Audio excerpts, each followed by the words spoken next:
आप देख रहे हैं मिड कैप मंत्रा। मार्केट के पूरे एक्शन पर नजर रहेंगी, कुछ खास स्ट्रैटेजीज भी आपके लिए लेकर आएंगे। हमारे साथ आज शो में मौजूद है मंत्री फिनमार्ट के अरुण कुमार मंत्री, और उनसे लेंगे ट्रेडिंग स्ट्रैटेजीज। लेकिन पहले क्विकली दिखाते हैं आपको मार्केट्स का हाल फिलहाल का। मार्केट्स की शुरुआत आज बेहतर हुई और खरीदारी का मूड बाजार में सस्टेन होता हुआ दिखाई दे रहा है। हालांकि आज ब्रॉडर मार्केट में ज्यादा बाइंग इंटरेस्ट देखने को मिल रहे हैं। निफ्टी दायरे में ही कारोबार कर रहा है, सुबह से स्ट्रेंथ को होल्ड कर रहा है, लेकिन फिलहाल 81 अंकों की बढ़त के साथ 25,872 के आसपास ट्रेड करते हुए दिखेगा। वहीं अगर बैंक निफ्टी को देखेंगे, mid cap small cap indices को देखेंगे तो वहां भी ट्रेंड पॉजिटिव ही है। मिड कैप इंडेक्स से पहले बैंक निफ्टी देखिए आपकी स्क्रीन पर पौने 200 अंकों की तेजी के साथ कर रहा है ट्रेड, लेकिन रिकवरी खरीदारी दिखी है मिड कैप्स में। मिड कैप इंडेक्स अब पौने 1% ऊपर हो चला है, 400 अंकों के आसपास की बढ़त देखने को मिल रही है। स्मॉल कैप इंडेक्स भी 1% ऊपर कर रहा है ट्रेड आज के कारोबार में। साथ ही अगर आप मार्केट की ब्रेथ देखेंगे तो पॉजिटिव है, क्योंकि बढ़ने वाले स्टॉक्स की संख्या ज्यादा है कंपैरेटिव गिरने वाले के। 1622 स्टॉक्स जो कि बढ़कर कर रहे हैं ट्रेड, 844 स्टॉक्स जो कि गिरावट के साथ कर रहे हैं कारोबार आज के सेशन में। तो ये ब्रॉडर मार्केट का हाल रहा आज। इनफैक्ट अगर आप सेक्टर स्पेसिफिक मूव्स भी देखेंगे तो सेलेक्ट पॉकेट से energy stocks, oil and gas, power, realty, autos, यहां पर बाइंग देखने को मिल रही है। छोटी पॉकेट्स में जाएंगे तो वहां भी अलग अलग पॉकेट्स है, जैसे सरकारी बैंक हुए छोटे, वहां पर खरीदारी देखने को मिल रही है। ये रहे निफ्टी के कॉन्स्टिट्यूएंट्स आपकी स्क्रीन पर, जहां पर सपोर्ट मिल रहा है HDFC bank, SBI, MNM, Bharti Airtel से, ICICI bank, Infosys, LNT, tech Mahindra laggards रहे हैं आज के सेशन में। लेकिन चलिए फटाफट से अरुण से पूछ लेते हैं कि इंडेक्स पर उनकी स्ट्रैटेजी क्या रहेगी बाजार बंद होने तक, और उसके बाद हम मिड कैप्स का हाल और कुछ ट्रेडिंग स्ट्रैटेजीज भी लाएंगे। Arun, good afternoon. बताइए पहले तो निफ्टी बैंक निफ्टी पर रहा है बाजार बंद होने तक। गुड आफ्टरनून दीपाली जी। देखिए अगेन मार्केट मुझे लग रहा है ओवरऑल कंसोलिडेशन में रहेगा, क्योंकि थोड़े ओवरबॉट डेटा नजर आ रहे हैं। स्पेसिफिकली निफ्टी की बात करें तो 25,950, 26,000 एक स्ट्रॉन्ग रेजिस्टेंस है, जहां पे अच्छी राइटिंग भी देखने को मिल रही है। तो थोड़ा डिप मिलता है, अगर 25,800, 820 के आसपास आता है निफ्टी आज या कल के सेशन में, तो मुझे लग रहा है वहां पे बाय ऑन डिप्स करके चल सकते हैं। 25,700 का एक स्टॉप लॉस होना चाहिए। 25,700 मुझे नहीं लग रहा इजीली ब्रीच होगा। नीचे में काफी स्ट्रॉन्ग राइटिंग 25,700 के पुट में नजर आ रही है। तो 50 से 70 पॉइंट अगर मार्केट गिरता है या निफ्टी गिरता है तो वहां पे लॉन्ग करे, और मुझे लग रहा है 25,950, 26,000 वहां तक की निफ्टी के टारगेट रहेंगे। तो ओवरऑल मुझे लग रहा है बाय ऑन डिप्स करें, ऊपर में खरीदारी ना करें। ऊपर में एक थोड़ा रेजिस्टेंस मार्केट में बना हुआ है, तो नीचे में अगर मिलता है निफ्टी तो वहां पे बाय करके चल सकते हैं। जहां तक बैंक निफ्टी की बात है, बैंक निफ्टी लीडरशिप पोजीशन में आ सकता है, क्योंकि बैंक निफ्टी में अभी भी काफी शॉर्ट्स है। अगर 54,000 के ऊपर बैंक निफ्टी निकलता है तो वहां पे एक लीडरशिप पोजीशन आ सकती है। तो अगर दोनों इंडेक्सेस में चुनना है तो बैंक निफ्टी पे बेट करके चल सकते हैं। करंट लेवल पे भी बाय करके चले। 53,800 का स्टॉप लॉस लगाए, और 54,400 तक मुझे लग रहा है बैंक निफ्टी जा सकता है। तो दोनों इंडेक्सेस में अगर इस लेवल पे बाय करना है तो बैंक निफ्टी मुझे लग रहा है ज्यादा आउट परफॉर्मेंस दिखा सकता है। ओके, स्टॉक स्पेसिफिक आज ब्रॉडर मार्केट में बाइंग देखने को मिल रही है। अरुण, आपने कुछ मिड कैप्स में कुछ रेट आइडेंटिफाई किए हैं क्या? देखिए दोनों ही ट्रेड अगेन ब्रॉडर मार्केट से ही है। पहला तो होगा कैम्स में एक अच्छा ब्रेकआउट देखने को मिल रहा है। ऊपर के लेवल से नो डाउट करेक्शन आया, पर एक अच्छी अपॉर्चुनिटी अगेन बाय करने के लिए। तो 4640 के आसपास कैम्स को बाय करें। 4520 का स्टॉप लॉस लगाए, और 4960 का टारगेट रहेगा। सेकंड स्टॉक अगेन ये भी एक मिड कैप है, मान्यवर में खरीदारी की सलाह रहेगी। मान्यवर में भी एक अच्छा ब्रेकआउट देखने को मिल रहा है, 1340 के आसपास है। तो 1290 के स्टॉप लॉस के साथ बाय करें, और 1430 का टारगेट रखें। दोनों स्टॉक मुझे लग रहा है अच्छे ब्रेकआउट के साथ ट्रेड कर रहे हैं, और नेक्स्ट 2 से 3 दिन में इनके टारगेट्स अचीव हो जाने चाहिए। ओके, तो ये रहा आपके लिए कैम्स, जहां पर खरीदारी का ट्रेड इनिशिएट करने की सलाह है 4640 के टारगेट के लिए 4% की बढ़त के साथ फिलहाल कारोबार करते हैं। कोई और ट्रेड रहेगा या इसी ट्रेड के साथ जाएंगे? देखिए मान्यवर, और एक मैंने मान्यवर का ट्रेड दिया। मान्यवर में मुझे लग रहा है कि अच्छा ब्रेकआउट नजर आ रहा है, जो कि वेदांत फैशंस जिसका ओरिजिनल नाम है। आपके टारगेट्स क्या हैं? 1340 के पास बाय करने की सलाह है। 1290 का स्टॉप लॉस है, और 1430 का टारगेट है। 1430 के टारगेट्स के साथ वेदांत फैशंस में खरीदारी करने की सलाह है। 1340 के आसपास एंट्री लेनी है, उन्हीं लेवल्स के आसपास कर रहा है ट्रेड। लेकिन चलिए आगे बढ़ेंगे और अब मिड कैप्स का हाल लेकर आते हैं आपके सामने। खरीदारी तो एक अच्छी देखने को मिली है पूरी ही मिड कैप स्पेस में। इंडेक्स आपने देखा लगभग 400 अंकों की तेजी के साथ कर रहा है ट्रेड। अब दिखाते हैं वो सिलेक्ट पॉकेट जहां पर खरीदारी देखने को मिल रही है। शुरुआत करेंगे सरकारी बैंकों के साथ। कैनरा बैंक 4% ऊपर, इंडियन बैंक में 4.5 पौने 5% की तेजी, सेंट्रल बैंक ऑफ इंडिया 5% ऊपर है, यूको बैंक में भी 4.5% की तेजी आज कारोबार में देखने को मिल रही है। साथ ही दिखाते हैं oil and gas space. Chennai petro 4.25% ऊपर, पेट्रोनेट में 2.5% की तेजी, एमआरपीएल 2% ऊपर है, अदानी टोटल गैस अब 7.5% ऊपर हो चला है। ऑयल एंड गैस पॉकेट के बाद कुछ और पॉकेट्स उसमें पावर स्टॉक्स एबीबी, भेल, सीजी पावर, टाटा पावर है जहां पर 2.5% से लेकर 6.5% तक की तेजी देखने को मिल रही है। सरकारी स्टॉक्स में बाइंग है, भेल ज्यादा मूवर है इसीलिए अपने स्पेस में। फार्मा स्टॉक्स में एज एन इंडेक्स तो आपको थोड़ा प्रेशर दिखेगा, लेकिन मिड कैप स्मॉल कैप्स में बाइंग है। ग्लेनमार्क फार्मा खबरों में 5% ऊपर, 5% पर bliss GVS pharma, metropolis health 3.5% ऊपर है। ग्लैंड फार्मा में 2.5% की तेजी देखने को मिल रही है। फार्मा स्पेस के ये वो स्टॉक्स। रियल्टी स्पेस में गोदरेज प्रॉपर्टीज शानदार मूवर, 6% से ज्यादा का उछाल। डीएलएफ 4% ऊपर है, शोभा में 3% की तेजी और लोधा डेवलपर्स यानी मैक्रोटेक डेवलपर्स 0.25% ऊपर कर रहा है ट्रेड। कंज्यूमर स्पेस के शेयर्स देखेंगे जहां पर तेजी है, उसमें V Mart retail, VIP industries, Nilkamal और V2 रिटेल हैं जहां पर जोरदार मोमेंटम आज के सेशन में। कंज्यूमर डिस्क्रिशनरी रिलेटेड स्टॉक्स है जहां पर तेजी है। कुछ गिरने वाले स्टॉक्स दिखाएं तो Syngene, Relaxo footwears, fusion microfinance है। टॉरेंट पावर रिकवर हुआ है लोअर लेवल से, इसीलिए इनफैक्ट 2.5% नीचे कर रहा है ट्रेड। लेकिन फ्यूजन माइक्रोफाइनेंस जो स्टॉक 11.5% नीचे है, इस पर बातचीत कर लेते हैं। 275 पर फिलहाल ये कारोबार कर रहा है और इनफैक्ट आज इस स्टॉक पर फोकस बना हुआ भी है। दरअसल जो एक गिरावट देखने को मिल रही है 10% के आसपास की, इसके पीछे के कारण क्या है, क्यों ये स्टॉक इतना टूटा हुआ है, इस पर थोड़ा सा इलैबोरेट कर लेते हैं। यतिन मोता हमारे साथ मौजूद हैं और डिटेल्स के साथ। तो यतिन बताइए, फ्यूजन माइक्रोफाइनेंस 10% की जोरदार गिरावट, क्या है कारण? देखिए, जहां तक कि मार्केट्स का सवाल है, अगर हम बात करें तो ये जो फ्यूजन माइक्रोफाइनेंस और माइक्रोफाइनेंस सेक्टर एज सच बहुत सारे क्वेश्चन मार्क्स थे। अगर हम फ्यूजन माइक्रोफाइनेंस की बात करें तो एक्सचेंजेस पे इन्होंने जो नोटिफिकेशन दिया है, उन्होंने क्लियरली कहा है कि जो एक्सपेक्टेड क्रेडिट लॉस प्रोविजन है, जो ECL लॉसेज हैं, उसका प्रोविजन अब बढ़ के आपको लगभग 500 से 550 करोड़ रुपए करना पड़ेगा, क्योंकि जो पिछले क्वार्टर दिक्कतें आ रही थी उसके सामने अगर आप देखें तो ये 50% से ज़्यादा की वृद्धि है। पिछले क्वार्टर कंपनी ने लगभग 300 साढ़े 300 करोड़ के आसपास के प्रोविजन किए थे। तो कहीं ना कहीं ये जो प्रोविजंस बढ़े हैं कंपनी के और बढ़ने वाले हैं आगे जाके, उसको लेके बाजार में चिंता है। इनफैक्ट इन्वेस्टेक ने आज फ्यूजन माइक्रोफाइनेंस को डाउनग्रेड किया है और 300 रुपये का टारगेट इन्होंने काउंटर पे रख दिया है नया वाला। उनको लगता है कि जो कंपनी के एक्सपेक्टेड क्रेडिट लॉसेज हैं ये भी बढ़ने वाले, जिससे क्रेडिट कॉस्ट बढ़ेगा, नंबर 1। दूसरा कि नए CEO के पदभार के लिए कंपनी एक नया आदमी नियुक्त करने वाली है, तो वो भी एक ट्रांजिशन पीरियड माना जाएगा कंपनी के लिए। और ये जो बहुत सारे कंपनी के अंदर हर्डल्स हैं या जो इवेंट्स हैं, उसके चलते आज ये डाउनग्रेड आता हुआ नजर पड़ा है। फ्यूजन माइक्रोफाइनेंस आपकी स्क्रीन पर लगभग 10% की कमजोरी के साथ ट्रेड करता हुआ दिखाई दे रहा है।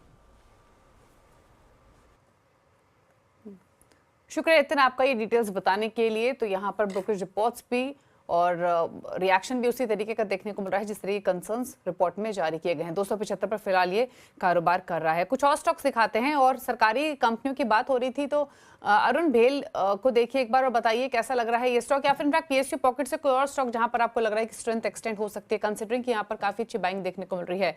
पहले तो भेल पर आपकी राय। देखिए दीपाली जी, BHEL में एक अच्छा ब्रेकआउट देखने को मिला है। लास्ट 7 डेज के हाई 270 के ऊपर निकलता हुआ नजर आ रहा है। तो ये स्टॉक मुझे लग रहा है थोड़ा एक्सटेंड कर सकता है, 282 84 तक की रैली दिखा सकता है। तो नई खरीदारी भी कर सकते हैं, 268 के स्टॉप लॉस के साथ बाय करें। 284 तक मुझे लग रहा है ये स्टॉक जाना चाहिए। और जहां तक दूसरे PSU की बात है, गेल में मुझे लग रहा है अच्छा ट्रैक्शन है। 217 के आसपास गेल चल रहा है। गेल मुझे लग रहा है यहाँ से एक अच्छा मोमेंटम दिखा सकता है। काफी दिनों से अंडर परफॉर्म किया है, तो 212 के स्टॉप लॉस के साथ गेल को बाय करें। 234 तक मुझे लग रहा है गेल के भी टारगेट्स आ सकते हैं। तो गेल और BHEL दोनों में ही मुझे लग रहा है बुलिशनेस नजर आ रही है। कोई भी स्टॉक बाय करके चल सकते हैं। ओके, तो गेल पर नजर रखकर चले। 3.25% ऊपर स्टॉक कर रहा है कारोबार। 217 218 के मौजूदा लेवल्स देखने को मिल रहे हैं। रुक रहे हैं, चलिए इसी के साथ एक ब्रेक के लिए। ब्रेक के उस पर कुछ और खबरें लेकर आएंगे। आप देखते रहिए mid cap Mantra.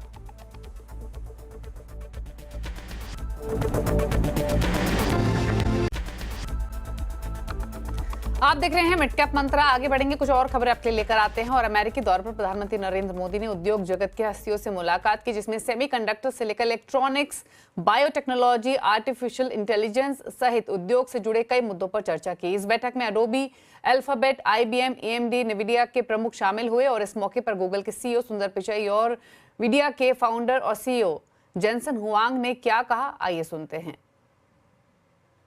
Prime Minister has been focused on transforming India with his Digital India vision.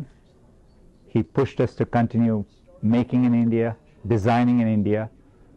We are proud to now make our Pixel phones manufactured in India. He is really thinking about how AI can transform India in a way that benefits the people of India.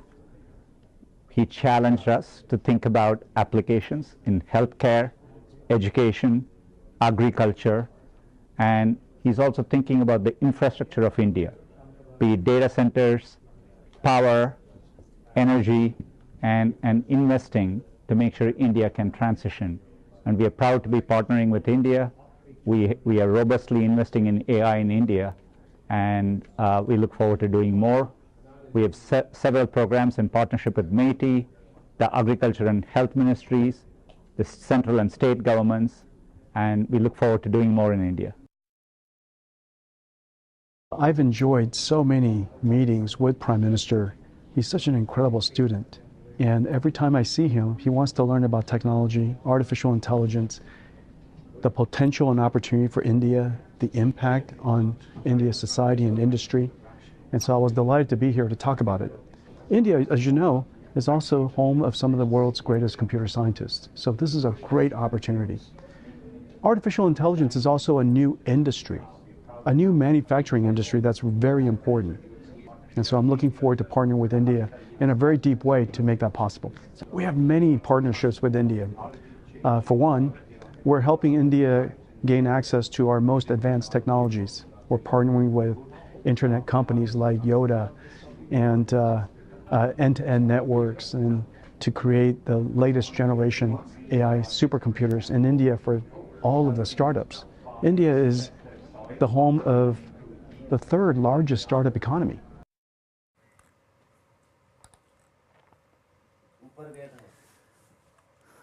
Markets में तेजी का mood बरकरार फिलहाल। Nifty bank अपने all time हाइस के नजदीक कारोबार करते हुए और स्टॉक स्पेसिफिक एक्शन भी भरपूर है। कुछ स्टॉक्स लेकर आते हैं आपके स्क्रीन पर और उन पर लेते हैं अरुण की राय। एक पीएसयू बैंक्स में इंडियन बैंक पर एक राय ले लेते हैं जहां पर 532 के मौजूदा लेवल्स है। दूसरा स्टॉक है कैनरा बैंक का। ये दोनों स्टॉक्स एक बार दिखाते हैं। इंडियन बैंक और कैनरा बैंक दोनों ही दिन के ऊपरी स्तरों के आसपास कर रहे हैं ट्रेड और शानदार मोमेंटम है। कैनरा बैंक आप देखिए 108 109 के आसपास कर रहा है ट्रेड। इन दोनों स्टॉक्स पे एक बार अपनी राय दीजिए अरुण, क्या सजेशन रहेगा इंडियन बैंक और कैनरा बैंक पर? देखिए दोनों स्टॉक रिवर्सल के संकेत दे रहे हैं। डेफिनेटली 500 के आसपास एक अच्छा सपोर्ट इंडियन बैंक में भी आज भी 4% ऊपर है, तो 530 के आसपास है, तो ये एक रैली एक्सटेंड हो सकती है 555 560 वहां तक मुझे लग रहा है इंडियन बैंक जाना चाहिए। अगर दोनों में ही कंपेयर करें तो मुझे लग रहा है कैनरा बैंक में एक डबल बॉटम ब्रेकआउट है। क्लियरली ये स्टॉक 115 117 की तरफ जाने के लिए तैयार है, तो अगर दोनों में से किसी को चुनना है तो मुझे लग रहा है कैनरा बैंक ज्यादा बेटर रहेगा। 108 109 के आसपास चल रहा है, तो 105 के स्टॉप लॉस के साथ बाय करें और 115 118 ये दो टारगेट रहेंगे। तो मुझे लग रहा है कैनरा बैंक ज्यादा आउट परफॉर्मेंस दिखा सकता है। 118 के टारगेट के लिए कैनरा बैंक को बाय करके चल सकता है।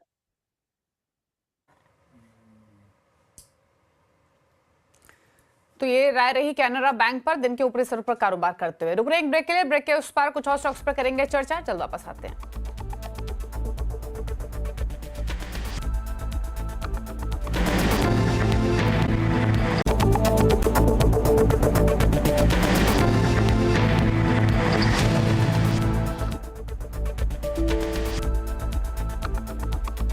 आप देख रहे हैं मिड कैप मंत्रा और अब आगे बढ़ते हुए बात करेंगे ग्लेनमार्क फार्मा की। दरअसल औरंगाबाद एपीआई यूनिट को यूएसएफडीए से क्लीन चिट मिलने से ग्लेनमार्क फार्मा में अच्छी तेजी है। इन्वेस्टेक भी शेयर पर बुलिश है।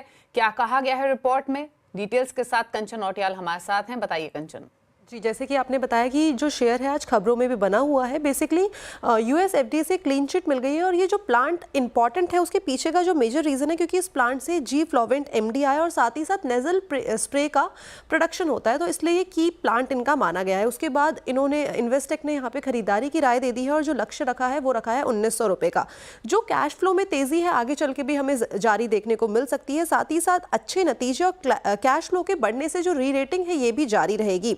इसके अलावा अगर भारत और रेस्ट ऑफ द वर्ल्ड से एबिटा इस पे देखा जाए तो 70% से ज्यादा का कंट्रीब्यूशन यहाँ पे देखा गया है। शेयर इस टाइम पे सस्ता दिखाई दे रहा है और फिस्कल ईयर 26 एस्टिमेट अगर हम ईपीएस देखें तो वो रखा गया है 23x पर।